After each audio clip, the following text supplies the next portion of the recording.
Eu sou Eduardo Tude, presidente da Teleco, e nós vamos falar hoje sobre os indicadores operacionais de telecom.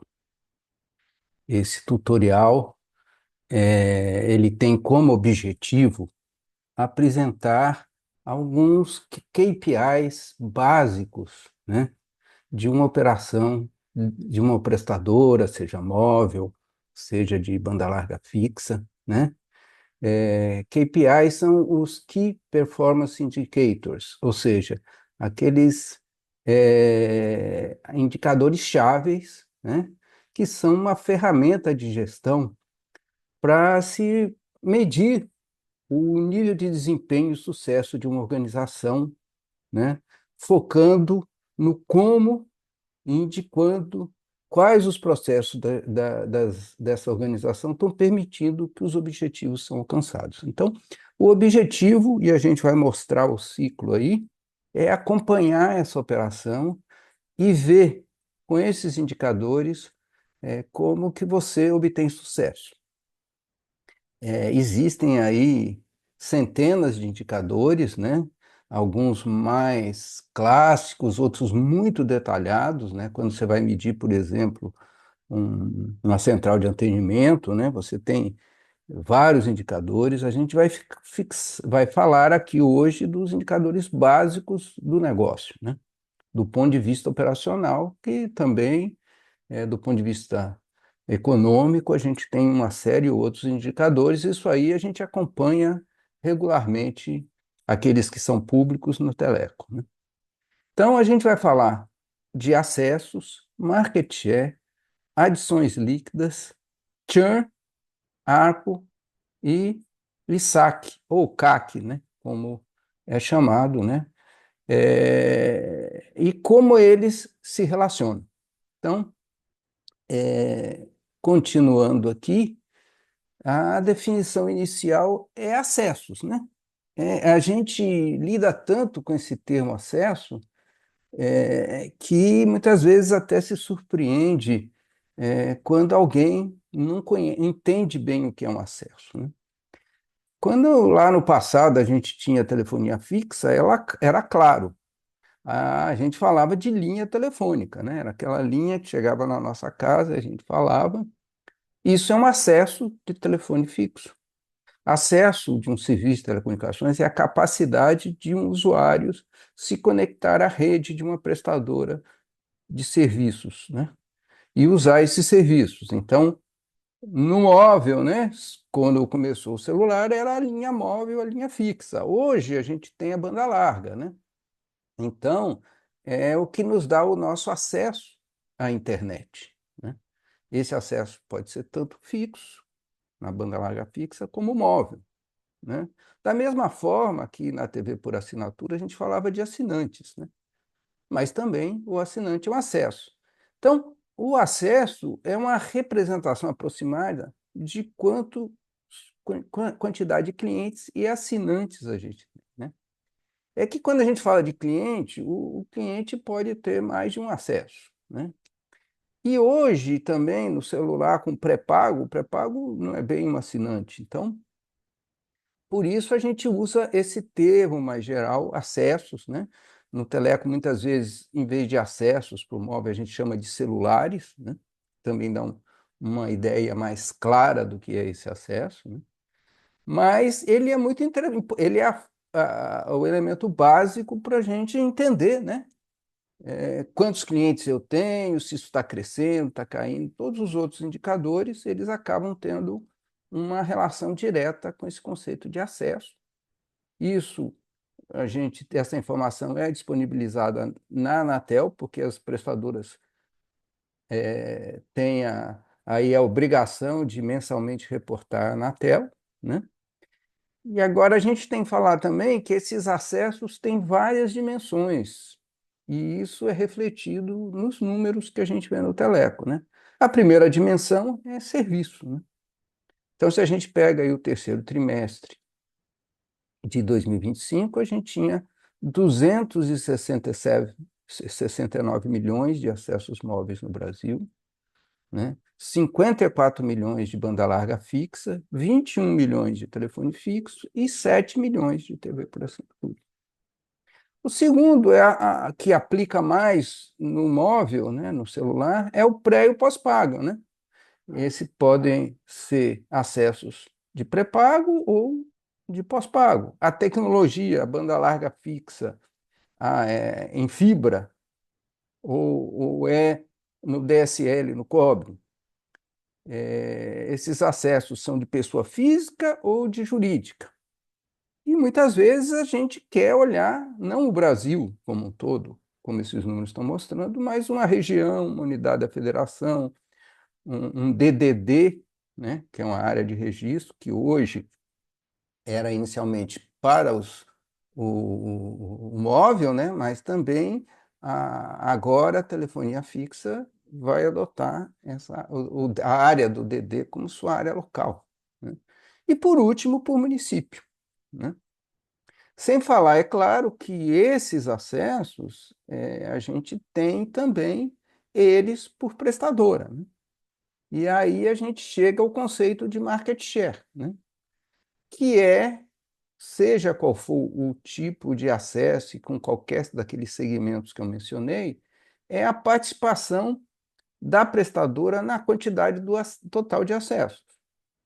Então, a gente tem exemplificado aqui, no caso do serviço celular, né, no seu todo, para o Brasil, qual é o market share das três maiores operadoras.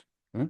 E vocês veem aí, isso, sem dúvida, é um indicador muito importante para identificar a posição do mercado de uma prestadora em relação aos concorrentes. Né?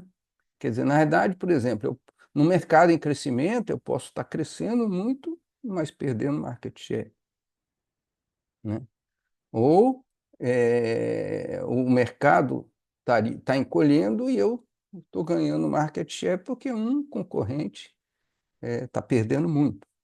Então, ele é um indicador básico aí para a gente olhar uma operação e analisar do ponto de vista operacional uma operação de uma prestadora de telecomunicações. Então, como ele é calculado, eu divido a quantidade de acesso da prestadora pelo total de acesso. Né? E qual a vantagem também de ter um market share maior, de ser líder do mercado?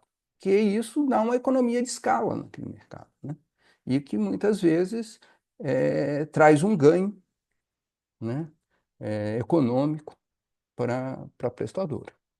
Então, a gente já falou de acesso, falou de market share, agora a gente vai falar do crescimento. Né? E existem duas maneiras de olhar esse crescimento. Um é o que a gente chama adições líquidas. Né? Adições líquidas, elas representam quanto a base aumentou num determinado período. Então, por exemplo, a gente tem aqui as adições líquidas em outubro. Quanto a base, seja de uma prestadora, seja do total do mercado, cresceu em termos de adição líquidas no mês. Eu pego os acessos de outubro e subtraio dos acessos em setembro. Quando a gente fala acesso de outubro e setembro, é sempre no último dia do mês. Isso vai dar adição líquida, certo? Como que isso acontece internamente na prestadora? Na realidade, a prestadora tem as suas vendas, que a gente chama de adições brutas, e tem os cancelamentos, né? O pessoal que saiu da operadora naquele mês. Então, quando você for ver a base no mês, ele vai ter vendas, vai ter subtrair os cancelamentos, a gente vai ter adições líquidas. Tá? A outra forma de olhar isso a gente falar de crescimento, né? Que a gente acaba falando mais em crescimento de adição líquida, mas a adição líquida acaba sendo também um parâmetro muito importante. Né? Então, o crescimento, eu vou pegar as adições líquidas naquele período, né? No exemplo aí, outubro, setembro, e dividir pelos acessos do mês anterior, né? Então, o que que um difere do outro? Então, a mesma adição líquida, se eu tenho duas prestadoras com mesma adição líquida, uma pode ter um crescimento diferente da outra, porque o crescimento depende do tamanho da base dela. Então, a gente exemplifica aqui a prestadora A, que tem, em 2004, vamos dizer, 100, pode ser 100 mil, 100 milhões, o que for, e em 2025 foi para 110. Então, ela teve adições líquidas de 10 e um crescimento de 10%. Essa menor tinha, que a prestadora B tinha 50, foi para 60, adição líquida de 10, o crescimento dela foi de 20%, certo? Que justamente esse percentual em cima da base anterior. Então, muitas vezes a gente vê uma prestadora grande crescendo, com adições líder em adições líquidas, mas uma menor, que às vezes dobra a base, porque ela é muito pequena, com um crescimento maior. Então, são duas formas de ver e de avaliar o crescimento de uma prestadora, e, obviamente, isso se reflete no market share. Ok? Então, a gente já falou das adições líquidas, já falou vendas, a gente vai falar agora dos cancelamentos, né? E para isso existe um indicador muito importante, que é o churn, que é a quantidade de acessos cancelados em um dado período, dividido por a tal de acesso no fim do período. O churn é mais ou menos o crescimento ao contrário, né?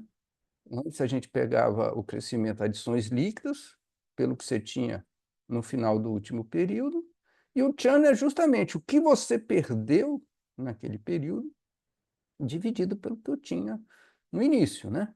Então, o churn, ele mede a perda de clientes de uma prestadora, e a fonte, obviamente, é a própria empresa. Não é um indicador que a Anatel divulga, né? Cancelamentos, mas as empresas que são companhias abertas, né? Ou que têm ações negociadas na bolsa, ou porque tem debêntures, algum tipo de oferta que as obriga a divulgar trimestralmente um relatório financeiro e operacional. Então, muitas delas divulgam esse churn, tá? Então, o que o churn nos permite ver? Aqui a gente vê as operadoras móveis, né? Então, por exemplo, a TIM com um churn mensal mais alto, depois a Claro, isso no terceiro trimestre, e a Vivo com menor. E aqui a base de celulares delas no final do segundo trimestre, tá? A Vivo com a maior, né? Depois a Claro, depois a TIM. Aí a gente chega nos cancelamentos mensais. Você vê que mesmo com um churn mais baixo, né, com a taxa de cancelamentos mais baixa, a Vivo acaba tendo mais cancelamentos no mês, né, porque tem uma base maior, perde mais. Então, quando a gente olha o trimestre, essas operadoras, elas estão perdendo 5 a 6 milhões no trimestre, né? Cerca de 2 milhões de acessos móveis por mês.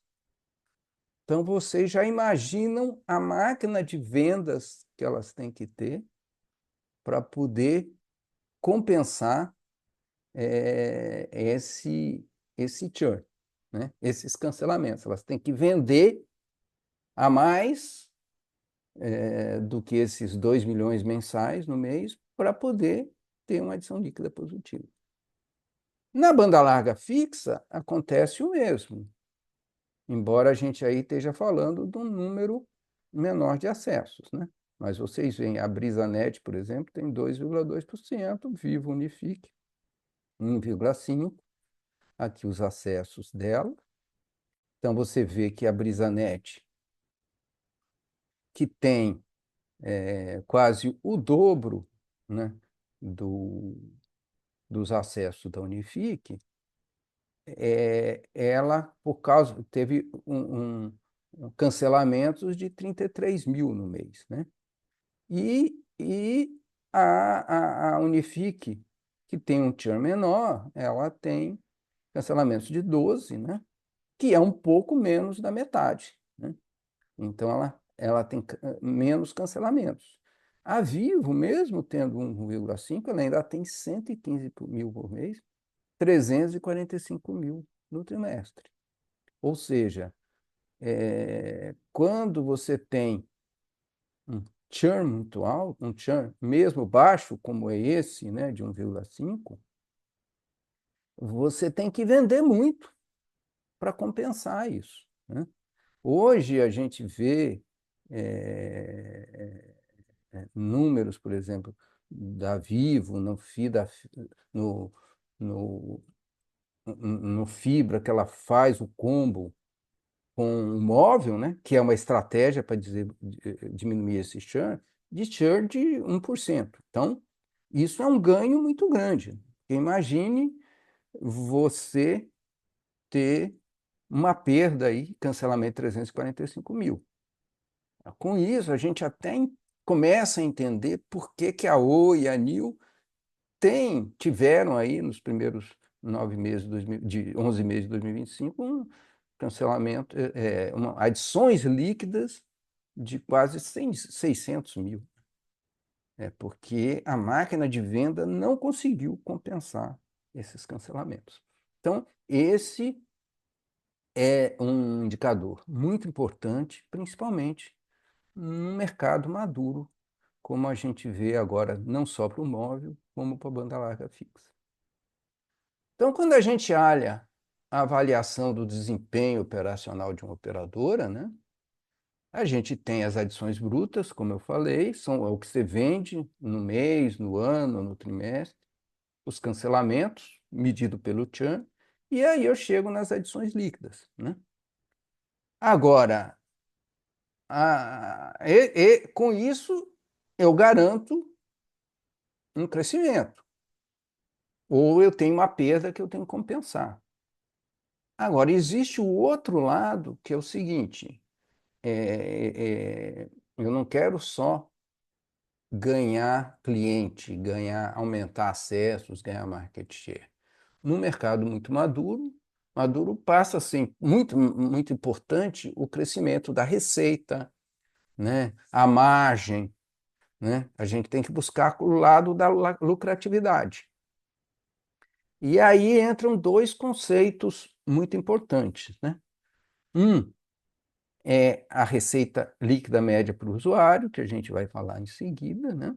Ou seja, se os clientes que eu estou conquistando, né, são clientes que estão trazendo uma receita mais alta, né, no móvel, por exemplo, o cliente de pós-pago, mesmo controle, ou que tem um ARPU mais baixo, como é o caso do pré-pago.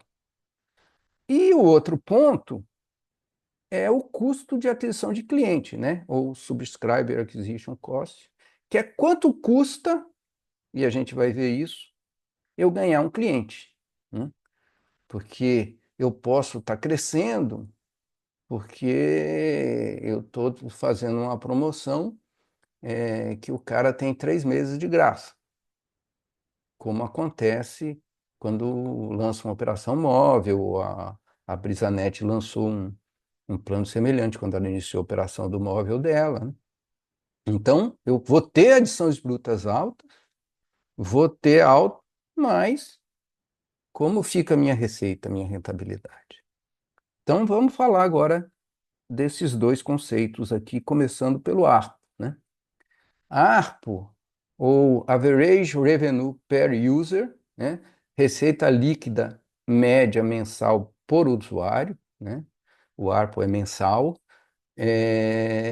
usuário a gente entende aí como acesso móvel, né?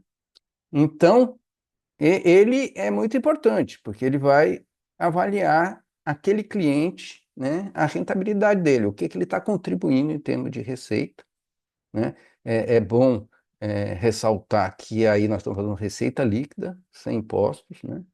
A fonte é a própria empresa e ele é medido, né, pela receita de serviço e o número médio de usuários no período. Vocês veem aí no caso do celular a evolução desse ARPU, né? E, e ele tem essas dimensões pós, pré, M2M. A geográfica, a gente normalmente elas divulgam só a, vamos dizer, o ARPU Brasil, né? Mas se ela opera só em uma região, é o ARPU daquela região, né?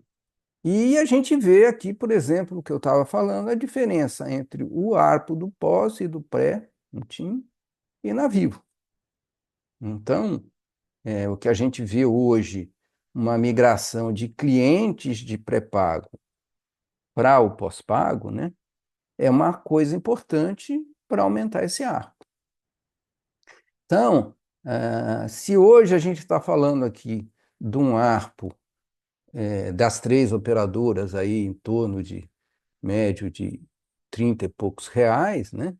É lembrar que como ele é por mês, ele não é a conta do seu cliente, né?